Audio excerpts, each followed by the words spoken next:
नमस्कार। मैं Sanjay Sarda, business management consultant और स्ट्रेटेजिक एडवाइज़र हूँ। हाल ही में सरकार ने 20 लाख करोड़ के एक आर्थिक पैकेज की घोषणा की है। काफ़ी सारे डिटेल इसके आ चुके हैं और कुछ डिटेल आने वाले कुछ दिनों में आ जाएंगे।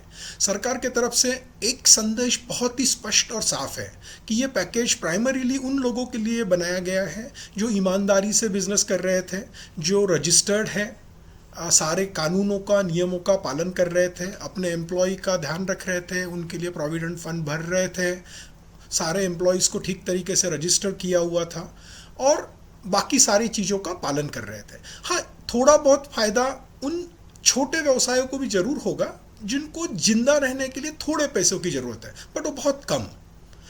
तो दोस्तों, दूसरा मैसेज सरकार ने देने की बहुत क्लियरली ये कोशिश की है कि बड़े सपने देखिए, बड़ा बिजनेस बनाइए, क्योंकि छोटे बिजनेसेस को हेल्प करना किसी भी बाहरी आदमी के या सरकार के लिए इतना आसान कभी नहीं होता है।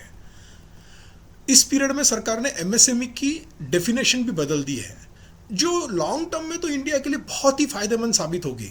लेकिन अगर हम आज के दौर में देखें या इस पैकेज के संदर्भ में देखें तो इसका डिफरेंट परिणाम भी हो सकता है, क्योंकि कई नई इंडस्ट्रीज जो साइज में रिलेटिवली बड़ी है, जो ऑलरेडी अपना बिजनेस अच्छे से चला रहे हैं, सिस्टम्स और प्रोसीजर्स का फॉलो सेटअप बहुत अच्छे से किया है और कानूनों का पालन करते हुए बिजनेस चला रहे हैं, वो इस डेफिनेशन में आ जाएंगे और वो आसानी से इस पैकेज का फ़ायदा ले पाएंगे।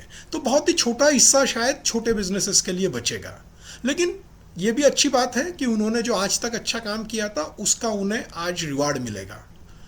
दोस्तों, अगर हम 3 लाख करोड़ को नंबर्स के हिसाब से देखें और जितने बेनिफिशियरी हैं इस फील्ड में एमएसएमई में, तो करीब करीब कुछ लाख रुपए हर बेनिफिशियरी को मिलेंगे, जो कि एक बहुत छोटी अमाउंट है, शायद जिंदा रहने के लिए या चुनौतियों को थोड़े दिन तक हैंडल करने के लिए काफ़ी होगी।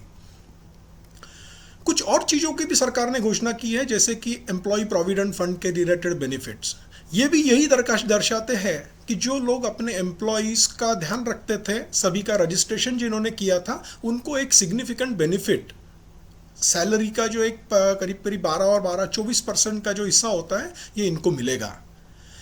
छोटा सा और एक बेनिफिट दिया है, जो टीडीएस के डिडक्शन के रेट है उसमें कटौती की है। इसका सीधा फ़ायदा उन सभी लोगों को मिलेगा जो ईमानदारी से अपना टीडीएस आज तक कटवाते आए हैं। ये कैश फ्लो जब तक अगला इनकम टैक्स रिटर्न भरने की तारीख ड्यू नहीं होती है तब तक के लिए उनके लिए अवेलेबल होगा। सो दोस्तों, इस मौके पर मैं सभी उद्योजकों से और बिजनेसेस से अपील करता हूँ कि हमेशा बड़ा सोचिए, बिजनेस को सिस्टम्स और प्रोसीजर से चलाइए, सारे कानूनों का पालन कीजिए और टैक्सेस जो भी आपको लागू है उनको सही समय पर भरिए। धन्यवाद।